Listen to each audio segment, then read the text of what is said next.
First and foremost, I'd like to give all praise to Yahweh Vashem Yahshai, Vashem Ruchal Kadash. Double honors to the elders and apostles of the Great Millstone who have taught me this truth. And shout out to Yakims out there on the four quarters of the earth proclaiming this truth. As we continue on from, this is part 2, about Edom is the bully that knows he's defeated, but his pride won't admit it. You know, he won't admit that he's defeated, but yet they're committing suicide, they're hooked on drugs, they know this place is about to go, and they can't handle the pressures of what the everyday Israelite goes through. I just iterated that earlier when I was, teaching. But here we go. Large protests against the forced conscription by U.S.-backed forces continue in Raqqa. A large number of civilians continued their protests against the conscription of the U.S.-backed terrorist Syrian Democratic Forces in the provincial capital of Raqqa. Most of the protesters are Arab residents from Raqqa City who do not want to serve in the terrorist group Syrian Democratic Forces. Below is a video that are taking place in Raqqa. So we'll see if we can try to get this. Let me see what I can do here. Hopefully this thing won't fuck up, but we know how Esau is. Hold on a second.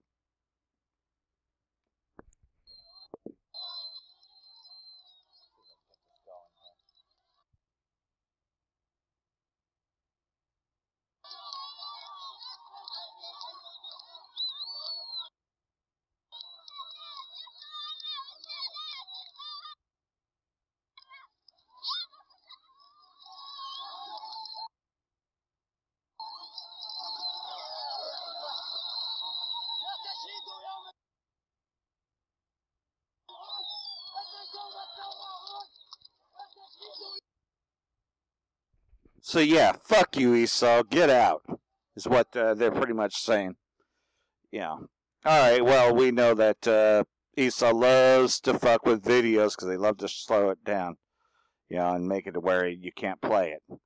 These protests were conducted on the same day that the predominantly Arab Raqqa Army and Kurdish-led People's Protest Units, YPJ, clashed inside of Raqqa City over these forced conscription. Again, this is Gomer and pretty much United States fighting, which is the whore. Lukoil puts Iran plans on hold over U.S. sanctions. So again, this is, I believe, is a leader of, I'm not sure what leader he is. Lukoil has been quoted as saying that Russia's second oil producer has put its plans to develop projects in Iran on hold in the face of U.S. sanctions.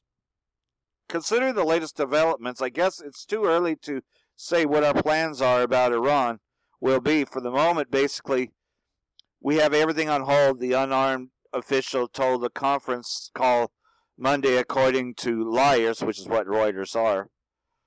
Reuters has been exposed many a times for putting out false information, kind of like Snopes. Russian companies have signed a record number of oil and gas contracts with Iran since the lifting of sanctions on the Islamic Republic in early 2016. And Lukoil has proposed to develop Mansouri oil fields in Havas. So, sounds like this is a Russian oil company. United States is just, showing its ass. U.S. goes to Security Council to defend innocent Amalekites, because that's what the Israelis are. The United States is calling for an emergency meeting of the UN Security Council in the wake of what it claims to be Palestinian aggression against Israeli state. Well, we know that everything's quite the opposite. And again, remember, Hamas is controlled by the Israeli state. I said that in the prior video. So what does the Israeli state do? They did the same thing in 2014. They use Hamas group to fire rockets into Israel so that way they have an excuse to slaughter innocents.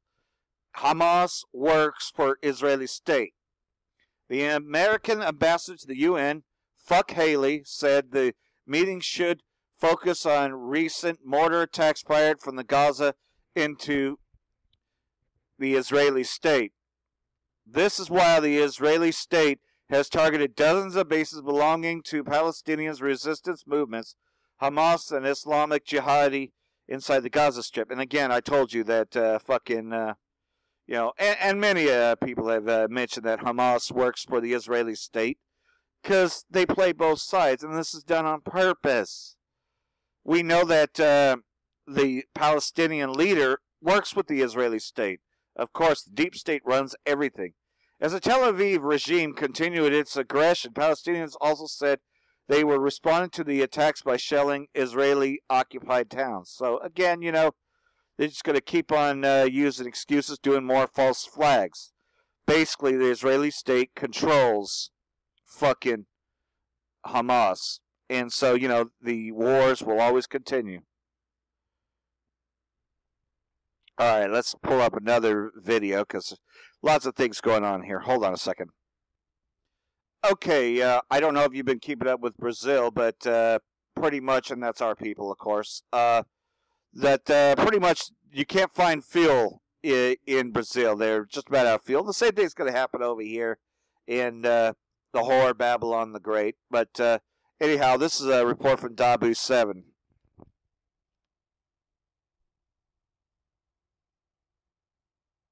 This is Dabu 7, an update to the situation in Brazil. I want to share with you more footage, more action from right there in the heart of what you can see right here is this massive strike or protest, if you will, that was triggered by a 50% spike in fuel prices and a few other things, all culminating in this event to where we now have Petrobras workers about to go on strike starting May 30th, demanding that the company fire the CEO and they permanently lower fuel prices.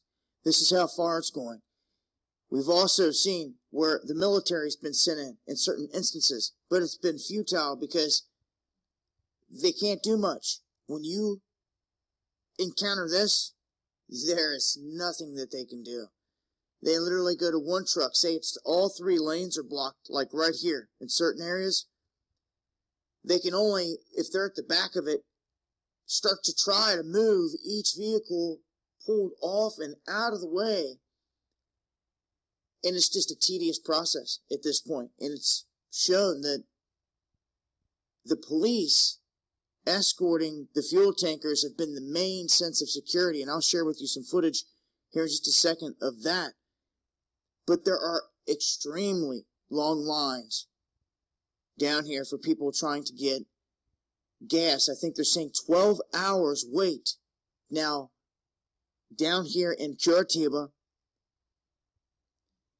a shout out to Lucas, who's in Sao Paulo, who says that most gas stations are still out of fuel, that the truckers have rejected the agreement over the government wanting to implement certain things, and that food is running out. People are doing their best to hold it together, but some people are calling this episode the Venezuela simulator. They want military intervention to end the clownishness that happens in Brazil and its politics. So this could get extremely out of hand. You guys can see right here, this is Curitiba, where the shelves are starting to run bare. And I want to share with you here some more footage that was sent in from Eduardo in the same neck of the woods that he was cruising around in last time down here in Brazil. As I've had people sending in information from Curitiba and Sao Paulo. Those are the 2 main regions. But I want to share with you now a look at what's happening.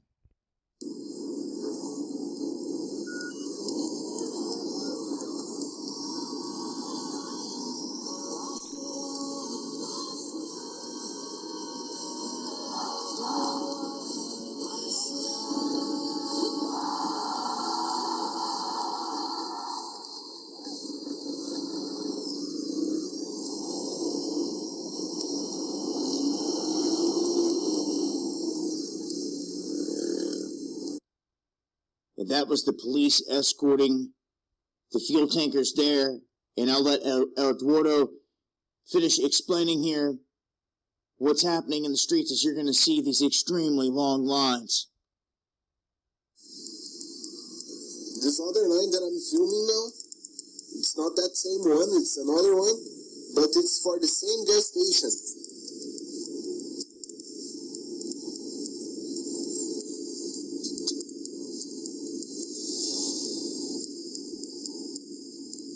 It's endless. People never get out of here.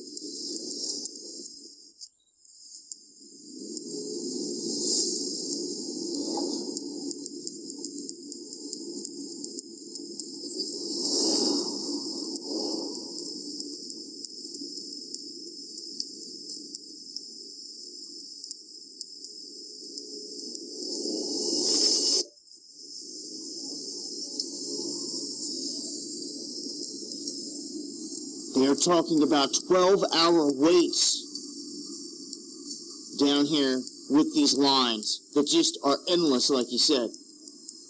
There's no way that 30,000 liters of gas will be enough for all these people. There is absolutely no way.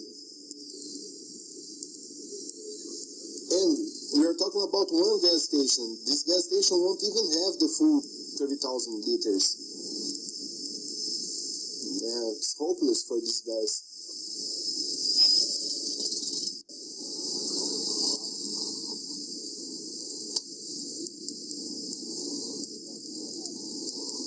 Jesus Christ.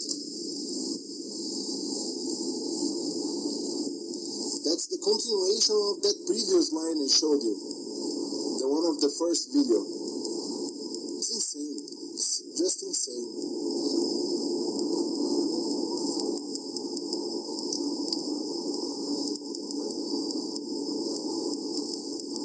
The fuel tankers that I recorded was on the same street. They were coming out of this gas station. I saw people here yesterday. Look. Even the police is here. It's insane, man. It's absolutely insane. Yeah, these guys here, I don't even know what they're doing. Because the gas station is to the other way.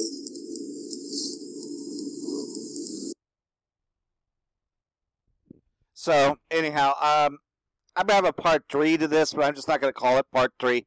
But you can see that America will soon be just like Brazil and Venezuela. That's what the game plan is. And the bankers, known as the Amalekites, they're planning on this. I think I'll end this one with some scriptures, though. Hold on a second. First Maccabees, chapter 4, verse 36. Then Judas and his brethren said, Behold, our enemies are discomfited. And again, you know, we can definitely see, though, that what's happened is that, you know, Esau's that bully that's being taken down. You know, he's been defeated, but he won't admit it. Let us go now to cleanse the holy places and to repair them. And all the army assembled together, and they went up into Mount Sion. Hopefully this is the right reading here. And they saw the sanctuary desolate, and the altar profaned, and the gates burnt, and shrubs growing up in the courts, as in a forest or on the mountains, and the chambers joining to the temple thrown down. So again, this is talking about when 70 A.D., when Jerusalem was confounded, and you know, these Romans, which are our enemies, they pretty much had taken down and set up abominations in the temple. Our temple was destroyed, as well as the city had been taken. And they rent their garments and made great lamentation and put ashes on their heads. And they fell down on the ground on their faces, and they sounded when the trumpets of alarm, and they cried towards heaven. And this is how we were taken down. Esau's being taken down in a very similar way. Christianity is being destroyed by us coming out here and proclaiming our truth. But this, you know, as they took great pride when we went down, the same is going to happen to Esau. Then Judas appointed men to fight against them that were in the castle till they had cleansed the holy places. And he chose priests without blemish, who will set upon the law of Yahweh. And they cleansed the holy places and took away the stones that had been defiled into an uncertain place. So Judas was trying to, undo what had been done here. the same as we're going to do to Esau as he